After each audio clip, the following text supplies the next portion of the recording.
చూశాను, ఒక రైతును చూశాను. 2 ఎకరాల భూమి ఉంది, 2-3 ఎకరాలు టెనెంట్గా కౌలు తీసుకొని వేశాడు. కొంతమంది కౌలు రైతులు నేను చూస్తున్నాను 50 ఎకరాలు వేస్తున్నారు, 60 ఎకరాలు వేస్తున్నారు, వాణిజ్య పంటలు పెడుతున్నారు. రేటు పడిపోతే ఏమవుతామని అడుగుతున్నా. ఇంకొక మోడల్ ఉంది, 1 ఎకరా పొలం, 2 ఎకరాల పొలం, ప్రకృతి సేద్యం, అందులో కూడా ఆధునికమైన పద్ధతులు. గట్ల పైన కూరగాయలు వేశారు, పక్కన ఒక కాలువ తీసి చేపలు పెంచారు, మధ్యలో వరేశారు. వాళ్లకు నెలకు 2,20,000 రూపాయలు వస్తా ఉంది. అంటే 20,000 రూపాయలు ఒక కుటుంబానికి వస్తా ఉంది.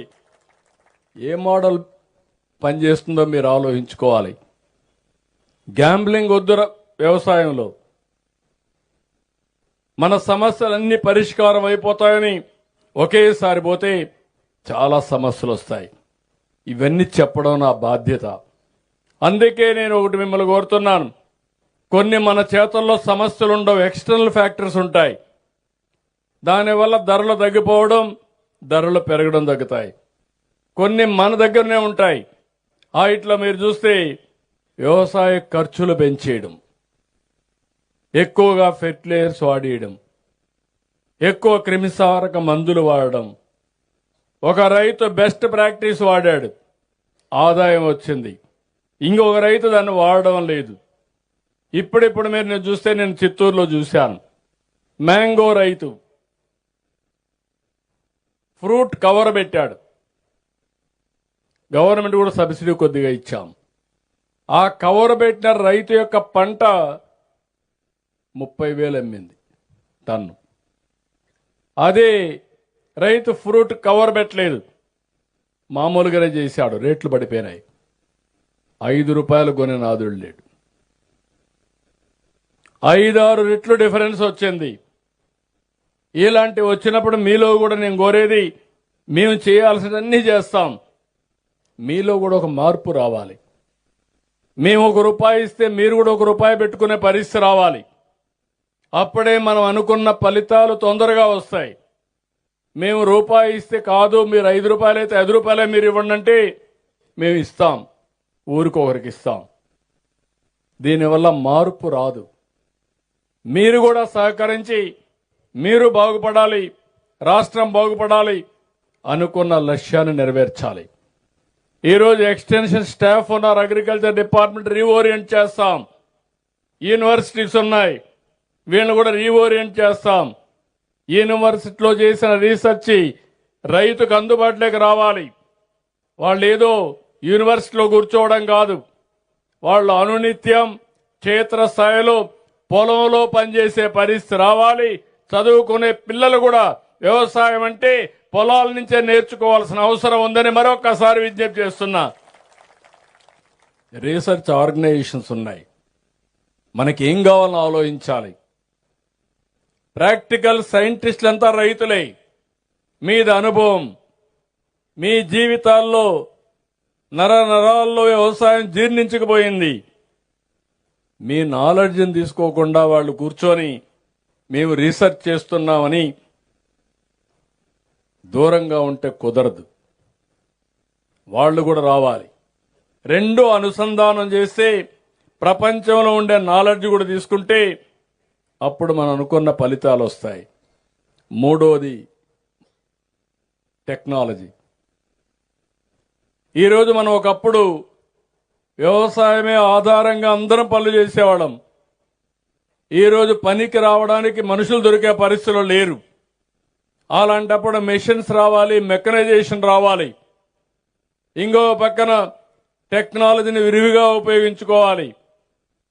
ఒకప్పుడు మీరు చూస్తే భూసార పరీక్షలు చాలా నేనే పెట్టాను దాన్ని, అంతకుముందు 10 కూడా చేసేవాళ్ళం కాదు, కానీ ఖర్చు ఎక్కువ అయ్యేది. ఈరోజు మేము చేస్తున్నాం. భవిష్యత్తులో సంవత్సరం భూసార పరీక్షలు ఆటోమేటిక్గా సెటిలైట్ని ఇంటిగ్రేట్ చేసి మీకు ఇచ్చే పరిస్థితి తీసుకొస్తాం. ఇంకో పక్క మీరు చూస్తే నేను ఒక రైతును చూశాను, పామాయిల్లో ఏది వేస్ట్ కాదు. అన్నీ కూడా మళ్ళీ దాన్ని రీయూజ్ చేస్తున్నాడు. అది చేయగలిగితే ఒక 4-5 సంవత్సరాల్లో ఈ పంటలో వచ్చేది మొత్తం ఉపయోగించుకుంటే 80% మనకు అయ్యే ఎరువుల ఖర్చు తగ్గుతుంది. మైక్రో న్యూట్రియంట్స్ వాడితే మన పంటకు గిట్టుబాటు ధర వస్తుంది. కెమికల్ ఫెర్టిలైజర్ వేస్తే ఇట్లే ఉంటుంది. ఇలాంటివన్నీ కూడా మీరు గుర్తుపెట్టుకోవాల్సిన అవసరం ఉంది. డ్రోన్స్ తీసుకొస్తున్నాం, సెటిలైట్ ఉపయోగిస్తాం, సెన్సార్స్ పెడతాం, ఇవన్నీ పెట్టి టెక్నాలజీ కూడా పెట్టి మీకు కూడా అందుబాటులోకి అన్ని తీసుకొస్తాం. ఇవన్నీ కూడా మనం తీసుకోవాల్సిన అవసరం ఉంది. ఇంకో పక్కన రైతులున్నారు. ఎగ్జాక్ట్ గా సైక్లోన్ ఎప్పుడు వస్తే అప్పుడే పంట చెడికి పంట వేస్తారు. ఒకప్పుడు నీళ్లు ఇచ్చేవాళ్లు కాదు, దానివల్ల మీరు కూడా విధిలేని పరిస్థితులు వేసేవారు. ఇప్పుడు నీళ్లున్నాయి, అది తప్పించే విధంగా మనం ఆలోచించాలి. రెండోది, 2 పంటలు కూడా వరేస్తారు మీరు. కొన్ని దగ్గర తప్పదు, గోపాలపురానికి ఆ పరిస్థితి లేదు, ఎందుకంటే మెట్ట ప్రాంతం ఇది. ఒక పంట వరి తప్పదంటే ఏంటి, హార్టికల్చర్కి వెళ్ళండి, గిట్టుబాటు ధర వచ్చే పంటలు మిల్లెట్స్ కానీ ఇవన్నీ పండించండి. అప్పుడే భూమికి కూడా ఇది వస్తుంది, మనకు కూడా ఆదాయం పెరిగే పరిస్థితి వస్తుంది.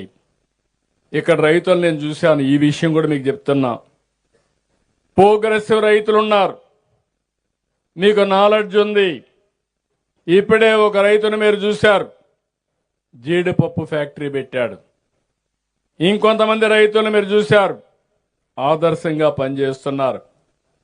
ఎంఎస్ఎంఏలు పెట్టండి. నియోజకవర్గానికి ఒక పారిశ్రామిక పార్కు పెడుతున్నాం, ఎంఎస్ఎంఈ పార్కు పెడతాం.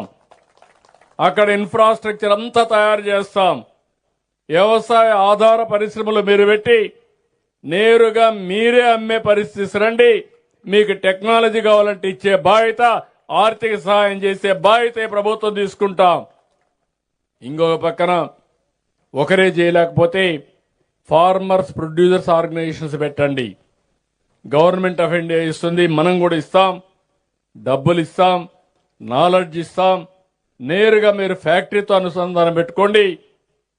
ఇంకొక పక్కన మార్కెట్తో కూడా అనుసంధానం చేసుకుని వినియోగదారుడికి నేరుగా పంపించే పరిస్థితి తీసుకొద్దాం. ఇలాంటి వినూత్నమైన ఆలోచనలు చేయడానికి రైతన్న మీకోసం ఒక వేదిక కావాలని చెప్పి ఆలోచిస్తున్నా. ఇవన్నీ చేస్తే మనకు చాలా వరకు బయటపడతాం. నేను ఒకటే మీ అందరినీ కోరుతున్నాను, ఒకప్పుడు నేను ఐటీని ప్రోత్సహిస్తే అందరూ నెగతాళి చేశారు. సెల్ ఫోన్ అంటే 420 అన్నారు. ఇప్పుడు సెల్ ఫోన్ లేకుండా ఎవడూ లేడు.